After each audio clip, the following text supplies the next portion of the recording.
up, you guys? My name is Tiseto, and you're tuned into a safe space where we have hard conversations on life, love, and all things healing. If you're tuning in for the first time, welcome, welcome. Join our 2K party. Guys, what? Thank you guys so much, Clay, for 2K subscribers. I am so thrilled. Like, I'm gonna get 2000. I'm within the 2000s. Like, road to 3K, what? It may be too soon, but road to 3K, what? Thank you guys so much for your continuous support, your likes, your shares, your interaction with this channel. Really, I appreciate it. Keep the conversations going, and let's have these hard conversations. Without wasting any more time, my intros are pretty long, and I'm trying not to make them long. And the more I keep talking, the more they become long. So I need to stop talking anytime now. So let's get into the business of today's video. I don't know about you, but I honestly and truly, like, I'm being like honest, right? I don't think I had enough or adequate mentorship or guidance on marriage while dating, apart from the fact that there is like this painted picture that's put before you on how glorious marriage is supposed to be, and I still believe it is.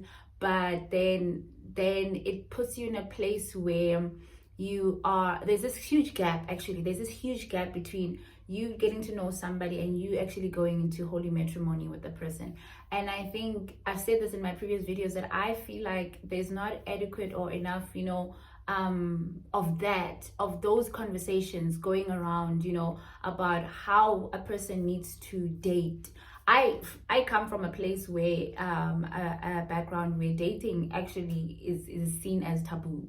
Honestly, like I mentioned in one of my videos, or one of the videos that I had with one of my guests, that it was a space or an era where if you're dating or seeing somebody, it is obviously for the purposes of marriage, but you're always there with a chaperone. You're always there, like you need to report. And I mean, it's okay if it works for you, but I don't think there was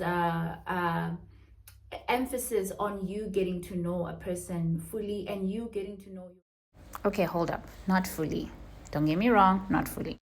And you getting to know yourself fully. And also the other thing that I was having a conversation with a friend of mine recently, that we have so many overly empowered women and they are prepared for ill-prepared men. And I mean, it's up for debate and whatnot, but honestly, women have been stuffed with a lot of things that they need to do, what they should not do in marriage or as a woman. And then they get into marriages and like for instance, in I don't know if it's not even in my culture, but I know at some churches, when somebody's about to get married, they throw a kitchen party for the person, and in the kitchen party they like advise the bride to be on how to be a good wife and how to, but there's none of that for the husband to be. And I'm asking myself, I've always asked myself that if you are equipping me for a marriage alone, does it mean I have to carry the marriage alone as well? So it's really useless. I think one of the reasons why we even have the beauty of transparency is that we want to put the balance. There should be a balance. What you do on the left, you should do on the right. If you are equipping me on how to for example build a wheelbarrow, who's going to push it? If you are teaching me how to switch on the kettle, who's going to make the tea? You get what I mean? Or do you want me to make all those things and the other person just sits and enjoys the benefits? And I also just feel like men have also been taught to become, I don't know, these super saiyans who must only be providers, and that alone is a story for another day. But I just feel like there's an imbalance that we need to talk about.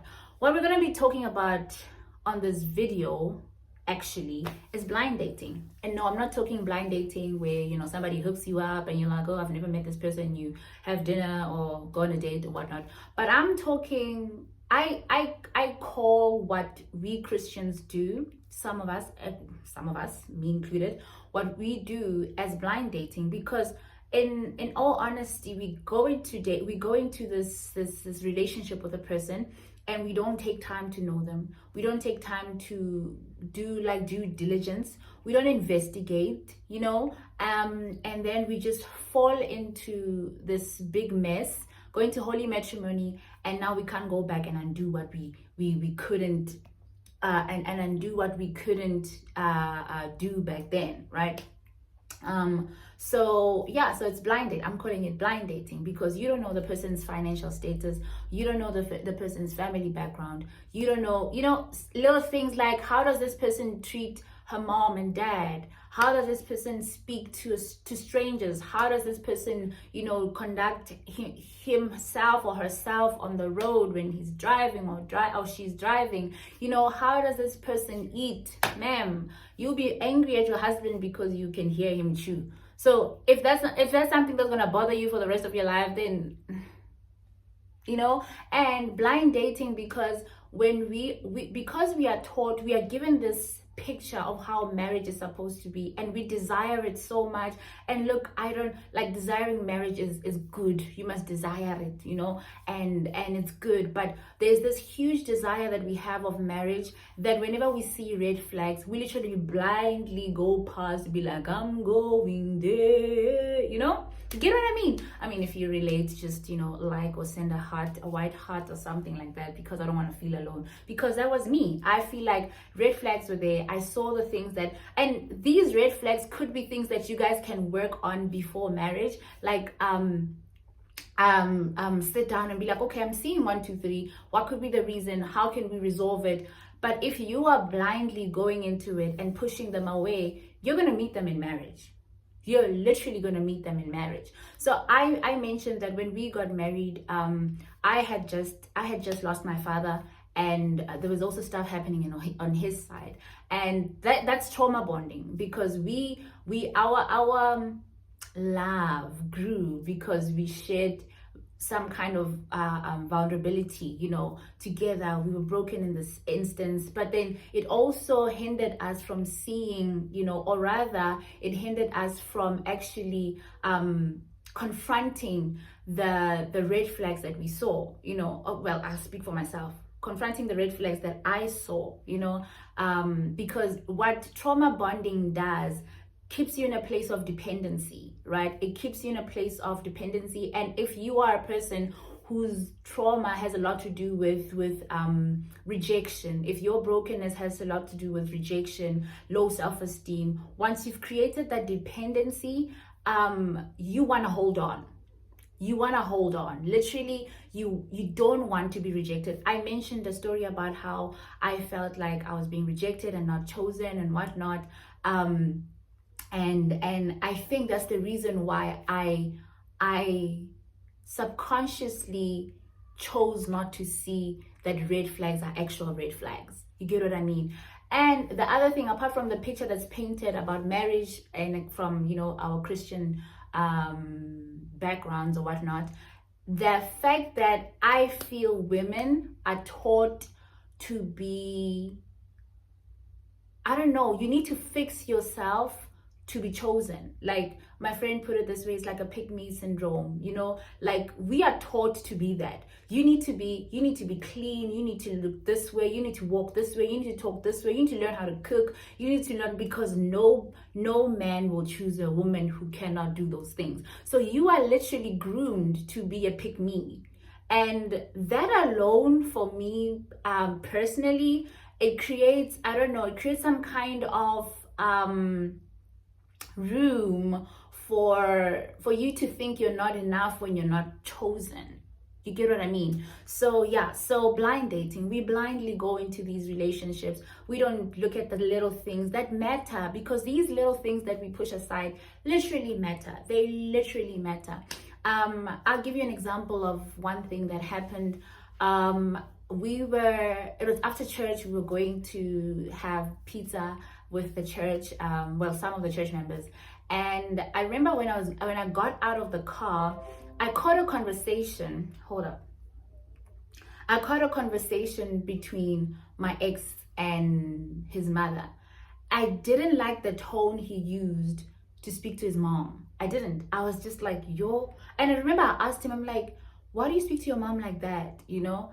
And then he says to me, no, my mom and I are buddies. So we like buddies or something like that. But so it's like something that happens all the time. But I ignored how I felt about that thing that happens all the time. You know, sometimes you could, my mom and I are friends, you know, and you can hear that, okay, yeah, no, these people are friends, but there's a level of, there's a boundary I won't cross, yeah, respect. And also because I'm Betty, my mom will pick up a shoe and throw it at my head, child. So those little things, I ignored it. I'm just like, and I remember I told myself, no, just because you don't have a relationship like that with your mom doesn't mean another person, you know, should not. And I mean, that's for me, and for another person it won't be a big deal. But I remember in my gut, in my heart, I was just like, you don't talk to grown-ups like that. Could be because of socialization. I'm Betty, and respect is a huge thing, right? And whether toxic or not, it's a huge thing, you know. And I ignored that. Did I not see it? Did I not see it later on in our marriage? Did I not? I did. And the weirdest thing is I got surprised. And at that point, I didn't think of it as oh no, he speaks to her like that, he will speak to me like that one day. No, I was just thinking of it as, but that's your mom, you know. But anyway, don't want to talk about that. So these are the few things that I think make Christians, I don't want to say Christian women, but Christians eventually divorce, because we go into marriages blindly. So I want to just talk quickly on I want to just talk quickly on trauma bonding, what trauma bonding is, and how you can identify that you are actually in a trauma bond, or you're about to go into a trauma bond. And if you are already in a trauma bond, how it looks like, and perhaps you knowing how this thing looks like will help you remove yourself from that, you know, predicament. And no, I'm not saying go and divorce. No, I'm just saying it will help you heal better. Go find therapy or whatnot. So I remember when I was going through the most, a cousin of mine gave me, like, I binge watched Dr. Ramani's content, and I'm gonna put her YouTube channel on the description box. She speaks a lot on narcissism and how to deal with narcissists, how to deal with a breakup, a narcissist, you know, all these kind of things. I binge watched it until I got to understand where I was. I think when everything fell apart in my marriage, I was shocked. I was shook, to say the least. I was just like, our whole lives, we have a whole life planned together, you know. That was me. And when this woman started talking and pointing out certain things that are happening, I was just like, wait, that's me. And the minute you put a name to a feeling, to a situation, you are at a better chance to defeat it, right? And that was with me, like, I binged watched, like, Ning Ning Bambuta, no, you are an empath, and this is what causes you to be an empath. You know, I was able to name the things that were going on, and that, guys, I won't lie, that opened my eye. Thank you, cuz, like, man. So she would tell me, look, when you have spare time, pick a video, watch, equip yourself, and know what's going on around you and in you. And once I was able to name the feelings I was feeling, I was able to also, like, rationalize to some extent. You know, obviously it's difficult in the beginning, because removing yourself from a trauma bond needs a whole conversation on its own. But anyway, let's get into trauma bonding. So just by quick definition, what is trauma bonding? I'm just going to read it quickly for you. So trauma bonding happens when an abuser uses manipulation tactics and cycles of abuse to make the victim feel dependent on them for care and validation, causing a strong attachment or bond. This often occurs in romantic narcissistic relationships, but can also occur in families, in friendships, at work, or any kind of relationships that you have. So when you are in a trauma bond, it's like you being on a drag. Honestly, you're in a drag that needs a fix. Like every time you have a fallout, there's a way that this person comes and gives you something to say sorry. For example, I'm gonna just make loose examples of what usually happens. You get into an argument with your partner, and instead of them rectifying the issue the way that they should, obviously apologizing and changing their ways, they buy you're sorry. They get you Louis Vuitton bags, they take you to a holiday, they cook for you, they start talking about things that you actually like. Oh, do you want to go bungee jumping? Oh, I think we should look at these houses tomorrow, because they know that it's something that will make you feel like he's still part of what you want to build, right? So a trauma bond actually occurs when that happens. So what they will do is manipulate you consistently and cover up, the abuse. And because of how our brains are wired, we are naturally going to hold on to the good. Like in marriage, sorry guys, I just need to put this. In marriage, I feel like there's a level of hope that's instilled in you that you only want to look at the good things. Like you only want, like for me, I had a hard time accepting that things were not going well, because I was holding on to the old things that went well. I would be like, oh, but at least he 1, 2, 3. At least he did 1, 2, 3. And the house was burning.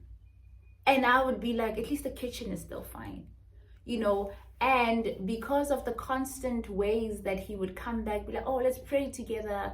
Let's do this together. Oh, because those are the things that I would love. I will forget. I'll be like, oh, but I think the devil is using him, and that's why it's attacking this part of him, and at least he's trying to pray. And now I go into a Bob the Builder corner where I'm like, now I have to pray against the devil because my poor husband doesn't want to pray.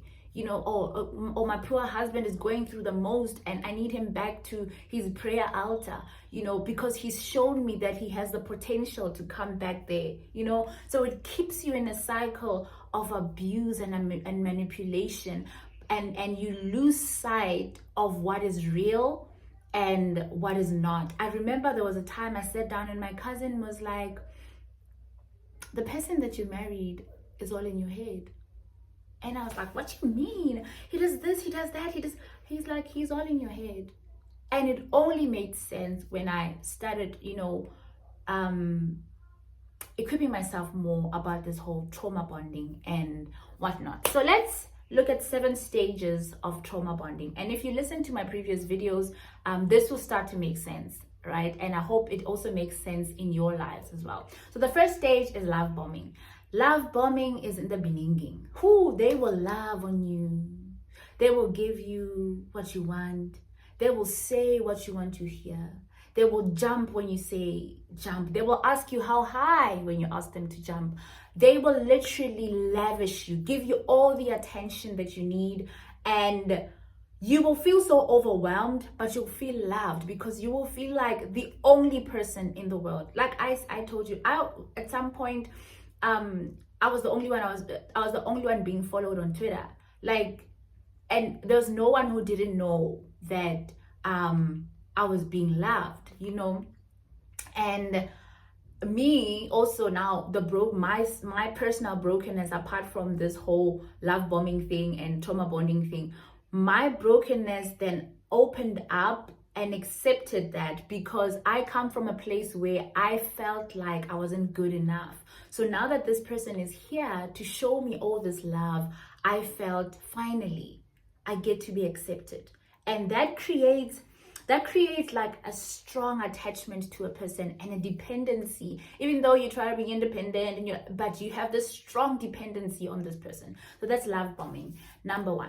Number 2, look, at that stage, you will be on top of the world. Love lives here. Pictures of hands on the steering wheel, or yeah.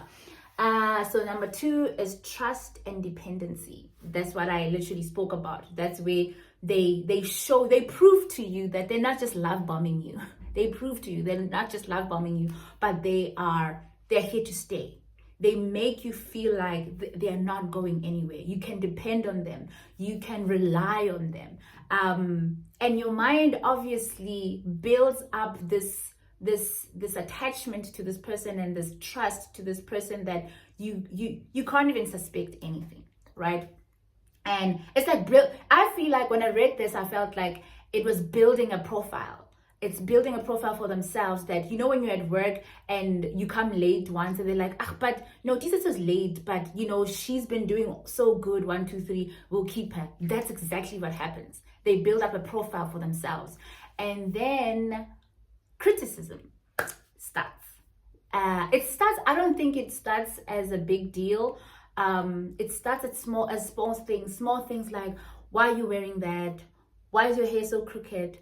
Why are you like this? Why are you putting up they'll criticize every little thing, but because you trust them, you take the criticism.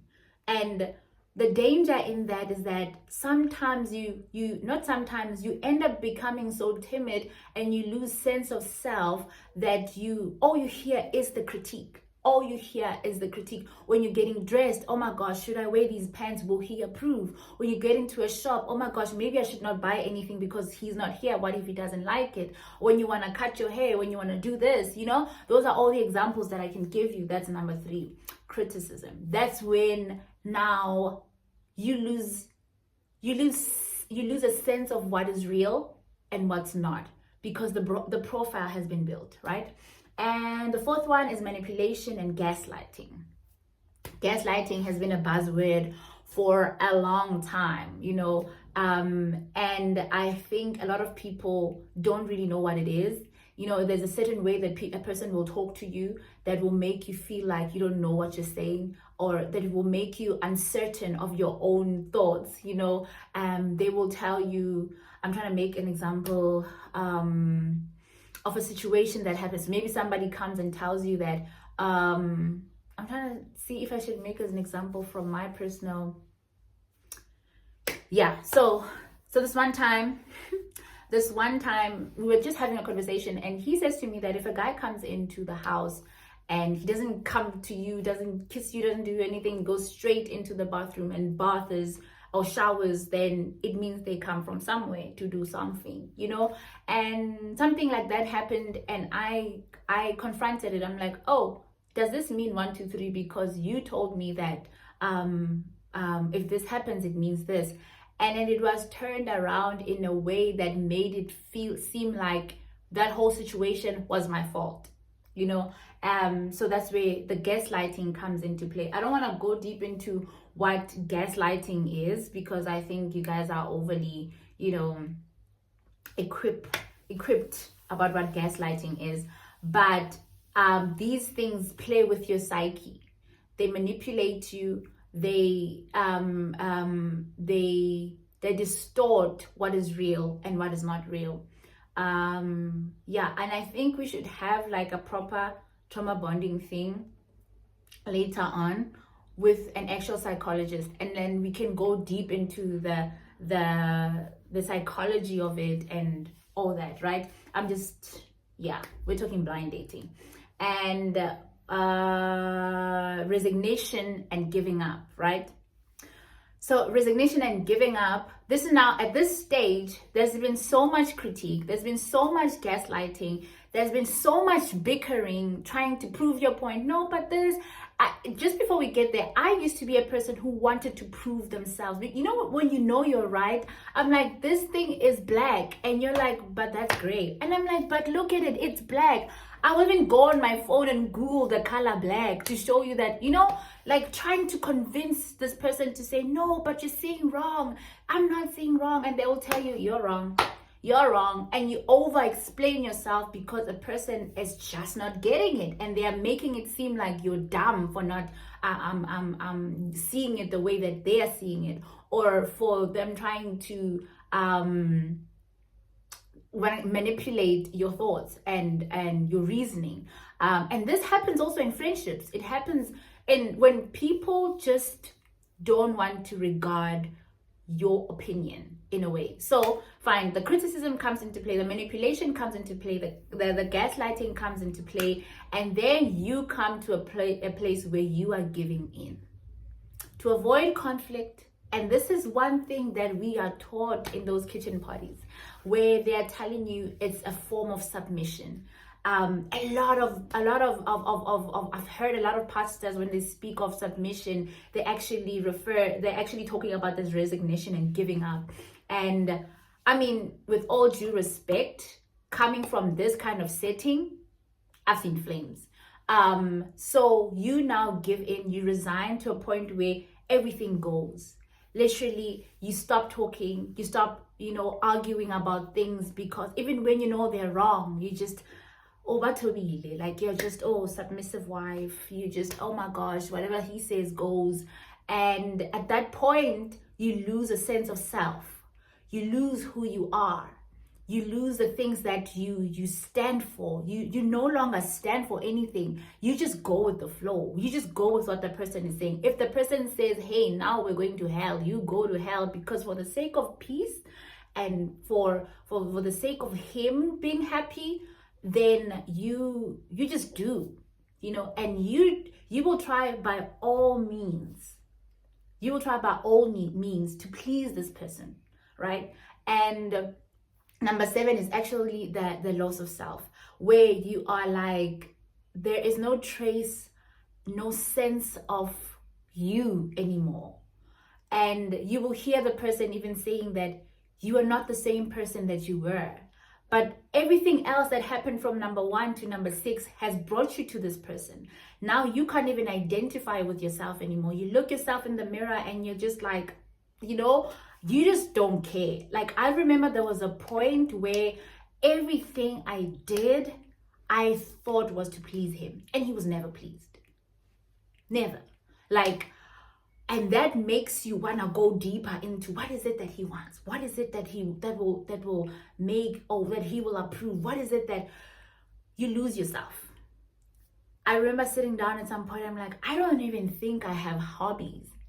There's a time where I wanted to go on a holiday and just take a breather and whatnot. And I was like, I spoke to him about it. He's like, no, we're not going to go. We don't have money. And I'm like, but Durban is like relatively, cheap. I think we can go to Durban. And he's like, no, we're not going to Durban. I don't like Durban. And, he would just shut down all the things that I wanted to do. But in the things that he wanted to do, he had to do them, And I mean, we will disagree on this point, definitely, if you have a conversation with him. But that's how I felt. I felt like I did like the things that he liked at the expense of what I liked. And now I'm not talking like other things that, because I'm not gonna say that he was all terrible, but there were certain things that I couldn't do that I knew he didn't like, and because he didn't like it, I can't do them. I can't go to gospel concerts. I couldn't go to gospel concerts. I couldn't go to typical Christian stuff. Because it wasn't his vibe. He didn't like my music. When we were in the car, he just played his own music, and I would sit, whenever I played my music, he'd tell me that I don't have a good sense of what's that? I don't have a good ear for good music. Those kind of things. And then you actually start believing it. Guys, I love music so much. But I started believing that yay. The last one is the addiction to the cycle. Now it continues. It goes from the love bombing to you depending on them and trusting them, to them criticizing you, to the gaslighting, and you are just holding on to the day that they love bombed you, that you're never even seeing at this current moment, but you are just hoping, because he showed you a glimpse of light, you're just hoping that he'll come back to that. But if you've seen this light, that means there's more to it. And you are just in this perpetual cycle of manipulation and abuse. So that's trauma bonding. That was a lot. And I mean, this needs like a whole conversation on its own, right? Like I said. Now, the other thing that I think is a huge problem in this blind dating phenomenon that we've established is envisioning the end and expecting it to play out in the middle. So when we got married, we were a bunch of hopefuls. We knew what we wanted to do. Guys, there's so many things that we dreamt of, that we wanted to do. And I think that's what, honestly, side note, that kept me, that we had a dream, we had goals. And I knew if we hit those goals, man, we couple goals. And like, it got us very excited. Like, and I loved the way, we would feel, how the house would be when we start talking about our dreams, our ambitions, and what we wanted to do together. But it's the working in between to get you to the bigger picture that becomes the problem. Why? Because of the trauma bonding, because of not being able to investigate well, because not knowing yourself, not knowing your partner well, and it became a problem. So now you're envisioning the end in the beginning, but the middle is left behind, and then you mess up the middle and you don't end up getting to the end. And the end now seems a tad bit far and you get frustrated, right? So it's the in-between that people are not talking about. They will talk about the bad side of marriage, the good side of marriage, but they'll never talk about the work that needs to be done in the middle, in between, the resolving of conflict, the being able to voice your concerns when you have concerns. But that does not happen if you go in your dating stage blindly. And that's what I actually came to realize, that I can't right now at this point. I was having a conversation with someone, and I had this conversation later, that when I meet someone, my eyes are so open. I literally question every red flag that I see. Why are you doing 1, 2, 3? Why is this something I question myself first? Is this something that I want to deal with or not? If not, bye. The last one is false teachings. And I think I have been a victim of that. A lot of people have been a victim of that. And false teachings, I'm not saying because it comes from fake pastors or whatnot, but it's misinformed. Yeah, I rather say misinformed teachings. Sometimes I feel the teachings we get from people who have not gone through what you're going through, they become hard. They become hard to stomach, and they become far-fetched, And this is where my plea comes in. Let's have these hard conversations about, what if it doesn't go the way that we've planned? What do we do in that instance? I'm currently burning in my marriage. The advices I'm getting are not feeding me nor my marriage. What do I do now? Don't give me a generic explanation. Don't give me anything. What must I do now? I think that's my chat. I think we need to have conversations. We need to have deeper conversations in dating, deeper conversations in marriage, and not just, go through the surface. Yes, we must pray. We have to pray. That's like foundational. Like, right, we're Christian, right? If you're not, it's okay. But I'm just saying, like this, if you're not, yeah, well, you'll have probably a different perspective. But prayer is a foundation, but you've also been given eyes to see. God says that if you lack wisdom, you go to him and you ask for the wisdom. Why can't we go back for that wisdom in our marriages, in our relationships? I take relationships so seriously. Look, I'm not the casual dating type. So now that I know better, I know that there's wisdom that I can acquire from God. And this wisdom is what's going to help me be able to sort out the in-between when eventually I get married. Yeah, so that's it. I just wanted to share this little piece. I don't know why, but I just felt like I wanted to share this one before we get deeper into other things. I'm going to start sharing more on the grieving process of divorcing and whatnot, but I really just wanted to get this one out of the way while we were talking about, did I marry wrong or not? I hope this was helpful. My name is Tisetso. Please subscribe to the channel. and see you next week. Yeah.